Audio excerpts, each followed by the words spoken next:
At present, 72 of the 500 Fortune 500 corporations have got Indian CEOs. So, New York Times analysis was this. They are very humble. And they pointed to Satya Nadella's first words on hearing his appointment. He said, I am humbled on being appointed. So it is a misconception that no, to succeed you need to have conceit, etc. You can very well remain grounded and still succeed. Now when it comes to spirituality, this humbleness is absolutely essential. Because pride is what is separating us from God.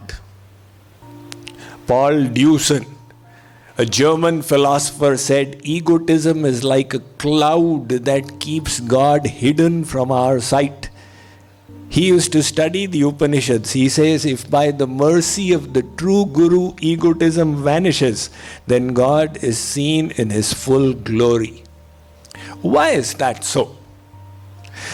The reason is, the first covering on the soul, material covering, the covering of bondage, is the ego.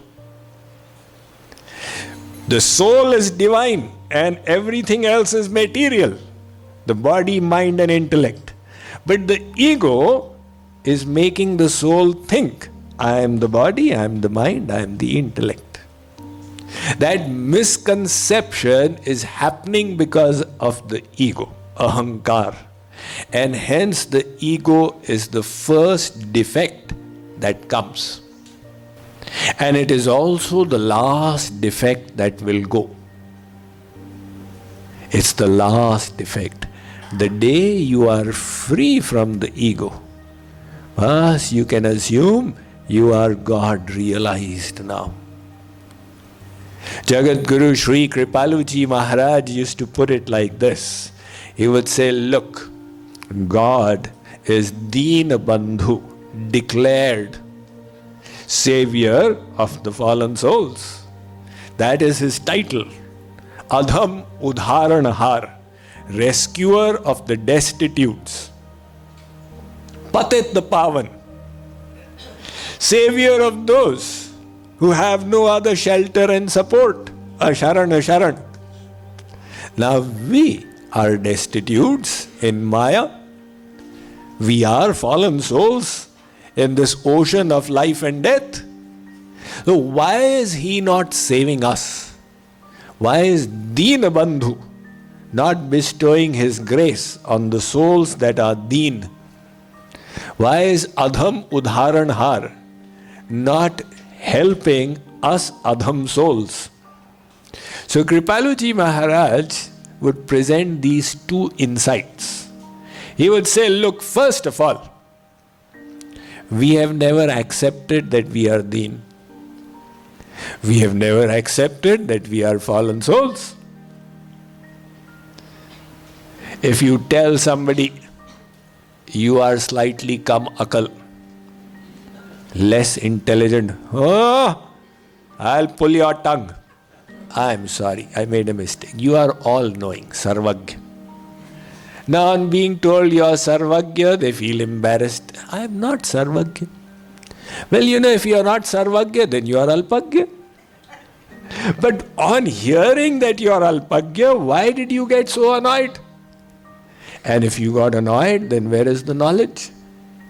Knowledge would be considered if somebody was in the category of doing such a behavior, like somebody came up to the Buddha and started abusing him, hurling insults, and the Buddha was unaffected. After 1 hour, this man got exhausted. The Buddha said to his disciples, he seems to have lost his energy. Give him some water to drink and food to eat so that he recovers his vigor and starts again. That man was astonished. He said, are you made of wood or stone? I have said so much to you. and you are completely unmoved by it? The Buddha said, if you give a gift to someone and that person does not take it, with whom does the gift remain? With the giver. You were giving it from your side, I was refusing to take it. That's my choice. My thoughts are a choice that I make. Why should I tie my thoughts with your behavior? So, all that you gave is with you. Now that was a state of knowledge. But if a few words joined into a sentence, tum kam akal ho, you are less intelligent, can ignite a fire within us, then that is definitely the sign of an impure heart. And the impurity is all starting off with pride. There was one writer, a book called What They Don't Teach You at the Harvard Business School by Mac McCormack. What they don't teach you at Harvard Business School. So he says that most executives are balls of ego with hands and feet sticking out.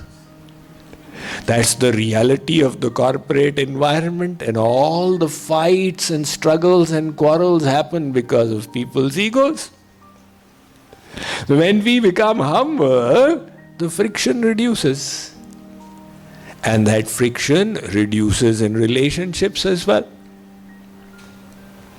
So for that, we will need to learn a few things which will come in regard to relationships, which will come in the next golden rule, but regarding pride.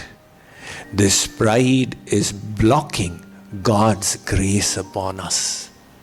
Saint Kabir has said, Jab main tha tab hari nahi, ab hari hai main nahi.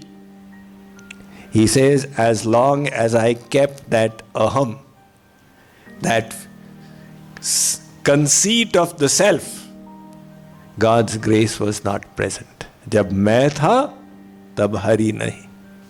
Ab hari hai, main nahi. Now God is present and my conceit has disappeared. Prem gali ati sankari, yame dve na samahi. The street of divine love is so narrow, two will not reside in this at the same time. Either keep your pride or keep God. And if you wish to bring God in, you will have to empty pride from your heart.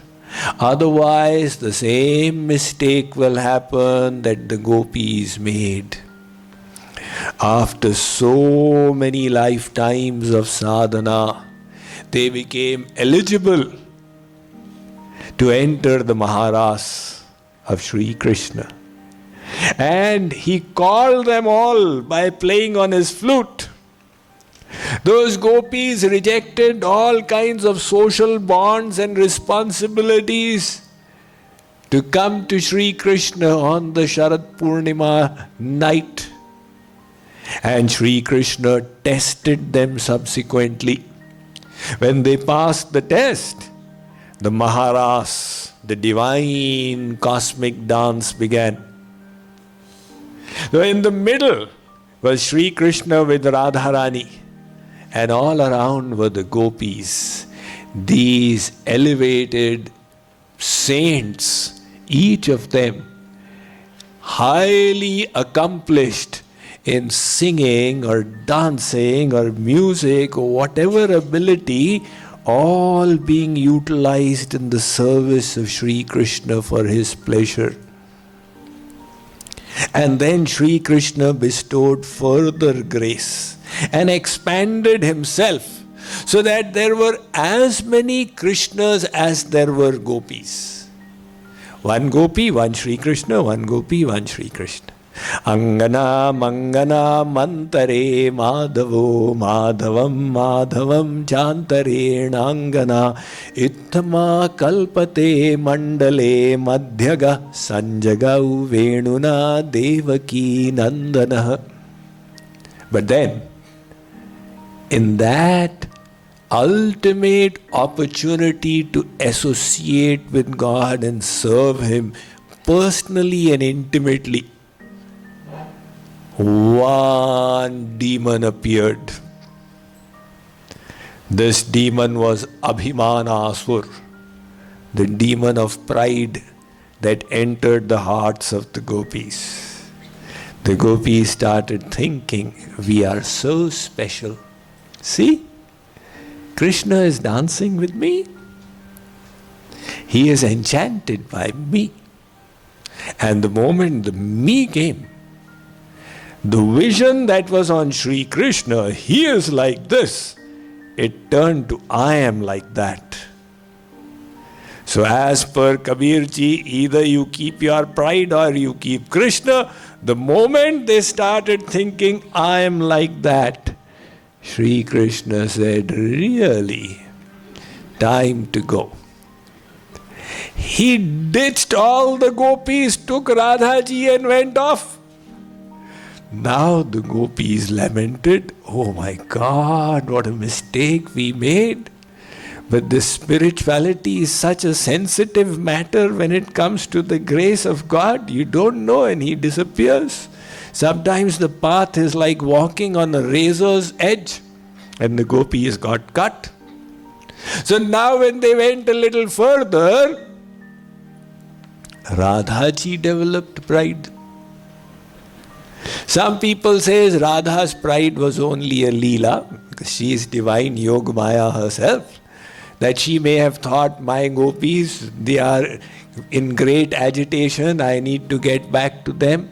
But whatever be the case, Radha said to Krishna, I am tired now. Krishna said, what to do? You carry me on your shoulder. Krishna looked and said, okay, climb up. No. You sit down and I'll get on to you. So Krishna is smarter than the smartest. He said to Radha, lift your leg. She lifted her leg and he disappeared. Now Radha realized, oh my God, I also made the mistake. In the meantime, the gopis reached her, they were united, and then they cried to Sri Krishna in the most intense of devotional sentiments, which is the Gopi Geet of the Srimad Bhagavatam. But the message was very strong, that if you wish to receive God's grace, you will need to remain humble. This pride can be of two things. One is, I am like this, I am like that. And the second is the pride of I have done this and I have done that. The kartitva bhiman.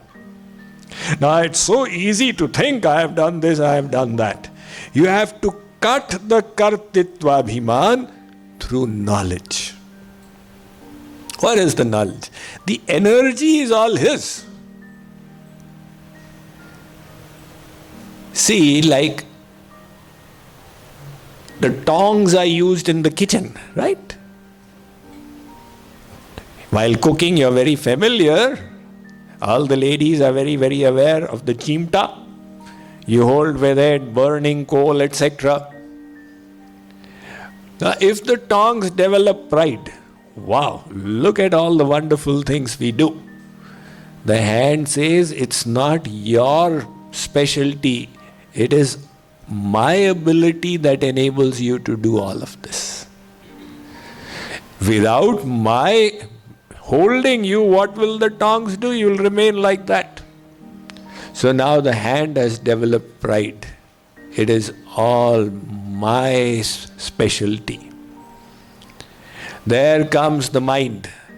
The mind says, Mr. Hand, what can you do without my inspiration? When I am fast asleep in the dream state, can the hand do anything? It is just lying on the bed like this. So I inspire you, that is how the work is done. So now the mind has developed the pride. This hand fan is nothing, I am the real doer. The intellect comes and says, Mr. Mind, when I guide you, then you are able to understand. Otherwise, you won't even know which is the front ends of the tongues and the back end of the tongue. So the intellect now has developed the pride. But even the intellect is insentient.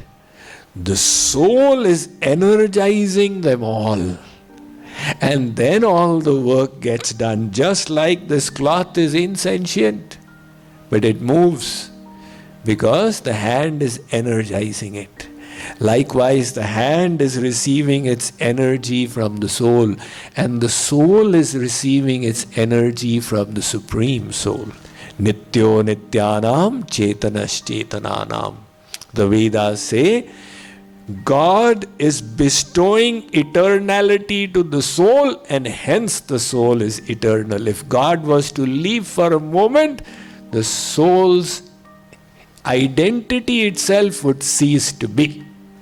So we need to train our intellect in reminding it that God is the supplier of the energy, then we do anything. So cut the pride of doership and cut the pride of all your qualifications. What are they in front of God? A firefly can be proud in the night of its radiance. But the moment the sun rises, the firefly can no longer remain proud. Likewise, in forgetfulness of God, we can think, I am like this and I am like that. But the more closer we go to God and remember His greatness, it is only natural that this pride will be dispelled. It's just like, if you go to Denver and you see these Rockies in the distance, at about 300 miles from the Rockies, they seem to be 6 feet high. You say, oh, the Rockies are about as tall as I am.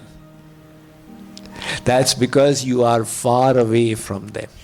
And when you go close, you will say, look, where are these Rockies and where am I? It's like Karl Marx, the father of communist theory. So Karl Marx said that I've got no problem believing in God. He had actually said God is the opiate of the masses, but he also said that I've got no problem believing in God as long as I can dissect Him in the laboratory. Now imagine, how would you get a laboratory where you'd keep God, because God is so big, the whole universe is held within Him. And even if you got a laboratory that big, how big would be Karl Marx in front of God? Now you can't even compare a mosquito in front of the mountain, and yet his pride that I need to dissect God and only then I will believe in Him. So when we realize the greatness of God, then we automatically come in touch with our own insignificance. And this message is conveyed again and again in our Puranas and the Upanishads as well. In fact, there is the story in the Kena Upanishad of the time when the celestial gods became proud. After their battle with the demons, when they were finally victorious, they developed this pride. Look what we have accomplished. And Sri Krishna said, really? I now need to do a little surgery. So God does the inner surgery. He took on an effulgent form and manifested in space. And Indra, Devaraj, first noticed him. Who is this? I am the king of the celestials and this personality is even more effulgent.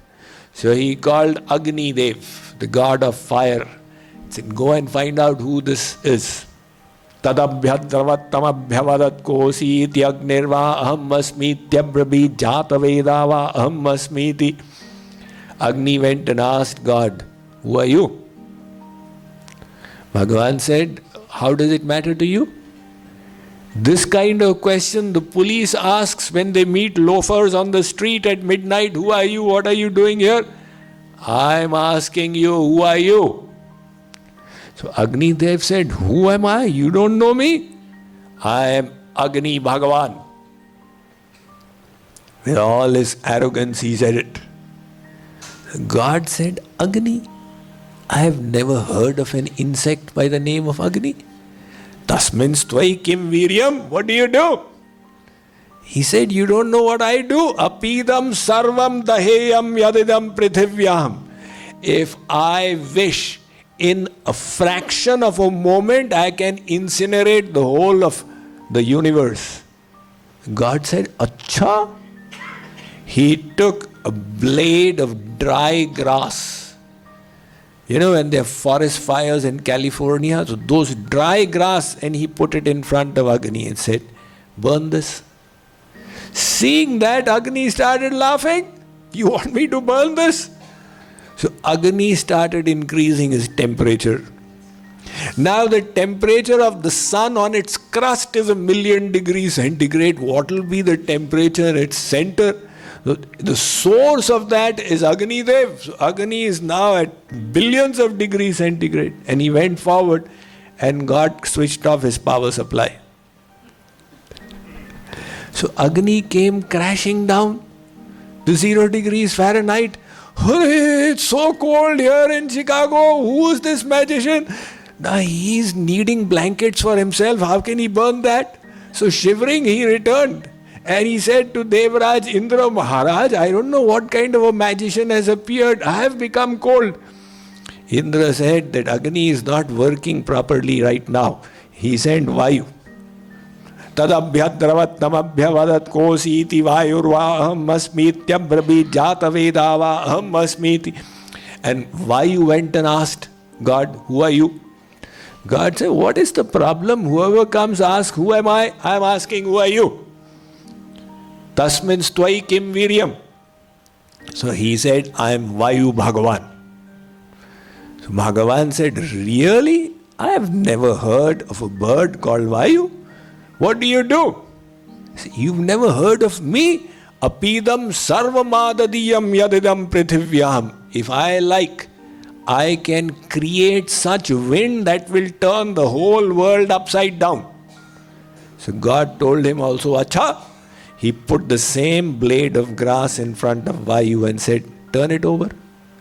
Looking at that, Vayu started laughing. He increased his momentum, and when he was ready to rush forth, God cut off his power source as well. Now Vayu came to a screeching halt. He's finding it difficult to move his hands and feet. With great difficulty he returned. He said, Maharaj, please don't send me to that personality again. Give me any other work. Indra said, what is happening to all the devatas today? I need to go myself. Maghavanne tad vijanihi kime tad yakshamiti. Now when Indra went, Bhagavan disappeared. You are so proud, I'll not even give you darshan. And in his place, his Mahashakti Uma was sitting. So Indra said, who was that who had come? Uma said, Tera baap tha. He was your divine father who had come to destroy your pride. So pride comes from ignorance of our relationship with God and knowing of Him as the source of anything good that we have. India's first Nobel Prize winner, he said, we come closest to the great when we become great in humbleness. So in his books, he would write, my Lord, if there's anything good in my books, it's because of your grace. And if there's any shortcoming, it's because of my lack of surrender to you. This is the humble attitude we need to cultivate.